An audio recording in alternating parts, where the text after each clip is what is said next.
Happy Monday. Happy Labor Day. Hope you all are having a great day. Today's video is going to be on Smackdown, but also I haven't talked about 205 in a while, so I definitely want to cover 205. I think we had a particularly really great episode of 205, so I'm really excited to talk to you guys about that. And we're also going to touch on a little bit of things that happened on the UK recap show and the future of NXT UK. So let's start with SmackDown. We're just going to cover a few points real quick. The show started off with Paul Heyman and Roman Reigns. And I really love this promo with Paul Heyman. It goes to show you why he is considered one of the great characters and talkers currently in the business. This was a, I don't want to say completely different version of Paul Heyman, but this definitely, there was changes in his promo style, which I really like and I really appreciate. That he's managing somebody different now. It's a different character. It's a different direction. So we're going to add some changes there. Yes, he was still talking down to us. Yes, he was still a heel, but it wasn't the loud, boisterous Paul Heyman that we're used to. It was a more quieter, subdued, almost kind of frustrated and fed up Paul Heyman. It was a matter-of-fact Paul Heyman.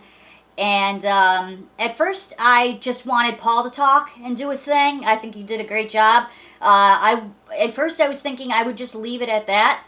And then they gave Roman the mic. And even though I am not one of the people who really harp down on Roman's mic skills, he is not known as being one of the greatest talkers in the business, but he certainly, people seem to take a few things that have happened in WWE that were scripted promos and really just hold it against Roman Reigns for the long run. The reason why I would have preferred it just to end with Paul Heyman was because I don't think anything needed to be said. You had Paul Heyman talking, giving this matter-of-fact, we're fed up kind of speech. And Roman was just staring into the camera the whole time with this Samoan warrior death glare. And it was freaking beautiful. I loved it. He looked like a killer. It was great. But then, you know, when he talked, I actually enjoyed it. I thought it was, I thought he said all the right things. I love this version of Roman. I love, as I've said before in the last video, I love all versions of Roman. I'm just a huge Roman supporter. But this was good stuff. So we're off to a good start with Roman Reigns and Paul Heyman. Alright, so next we had a, what seemed to be the at least immediate conclusion for our very long-standing Sasha Banks and Bayley saga.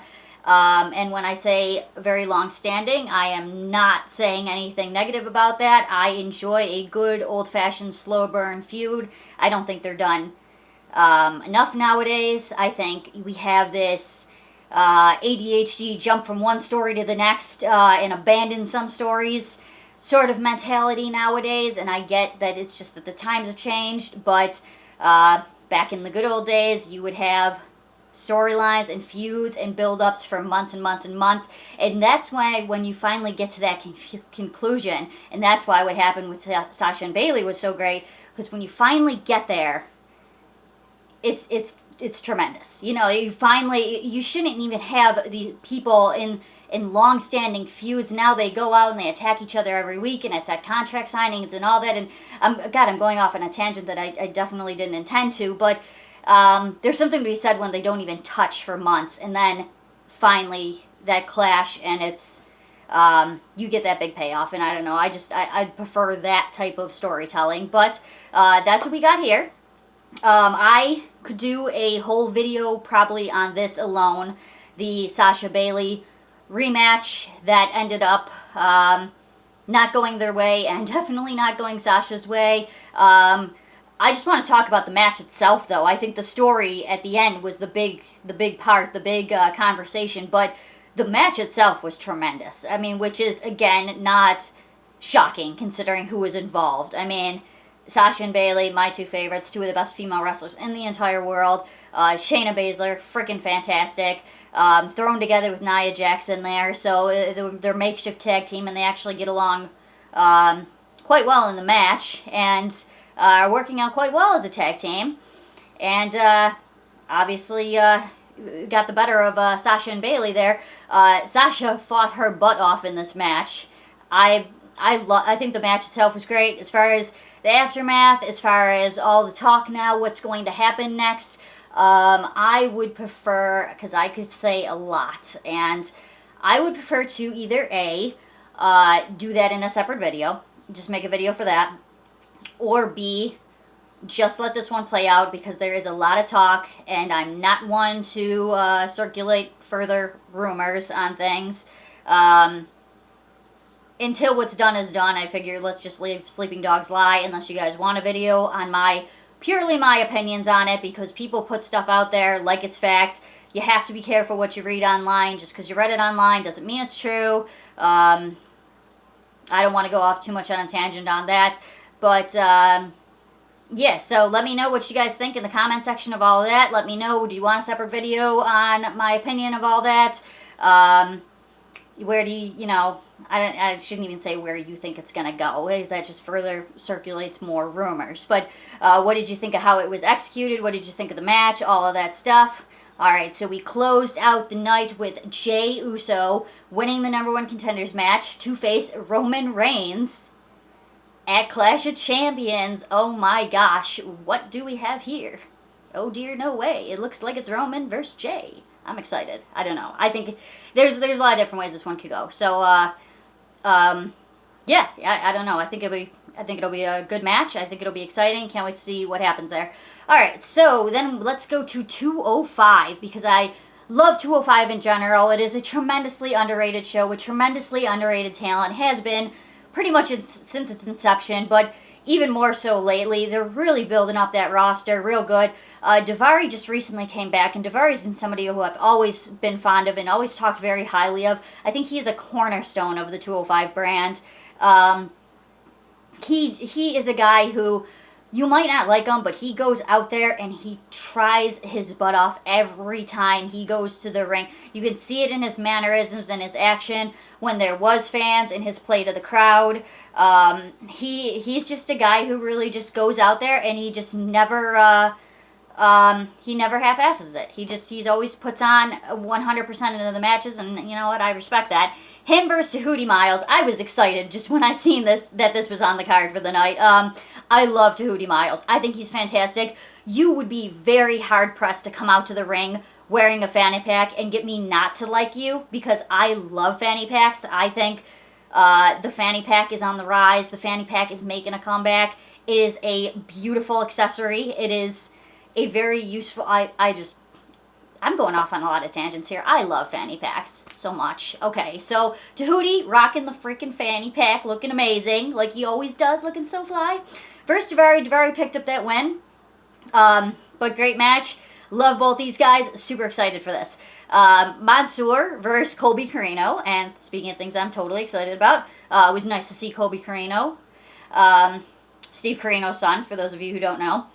Steve Corino, legend in the business, versus Mansoor. Mansoor picked up the win, but hopefully this isn't the last we see of Colby, because you know what, he got a little bit of offense in that match, and I thought he looked really, really good, actually. And it's funny because he looks just like his dad. And I mean, he really got off to a good start there, and I really hope that we can see Colby Corino again, because it was really nice to get to see him back there. Oni and Danny versus Everrise was broken up by Legado del Fantasma, and this caused the match to be thrown out. But again, goes to show you, we got some solid tag teams going around. UK, let's get to this real quickly because we're going on almost 10 minutes here. I have gone on record saying I am not the biggest Ridge Holland fan, but they had an unseen match on NXT UK that they just aired this past week. Walter versus Ridge Holland. If you are a Ridge Holland fan, you need to check this out because this is his best work. If you are not a Ridge Holland fan like me, you need to check this out because this is his best work, and he looked extremely impressive in this match. We had packages for Walter and Ilya Dragunov, and they were great. Ilya's went into his backstory, growing up, his family, really emotional stuff. I'm a longtime fan of Ilya, even before WWE, so really great to see his emotional journey covered there. Walter, of course, we know about. They had Adam Cole and Drew McIntyre commenting on what they thought of Walter. So if you want to check that out, hop on over to NXT UK and check out an awesome episode. And you can only catch a few more of these recap shows because they return September 17th. Yay! We will get NXT UK back September 17th. I'm so excited. Guys, have a good day. Love you. Bye. Mwah. Oh, yeah, don't forget to like, subscribe, share, all that kind of stuff. Oh, one more thing. Yes, I will not be putting this video up till later today, but I am going to upload it now. I will not share it to... I will be putting it up now. I will be uploading it now. I will not be sharing it to my socials until later today because I have some stuff to do yet that I have to get to, and that stuff all takes a little bit too longer than I have time for right now.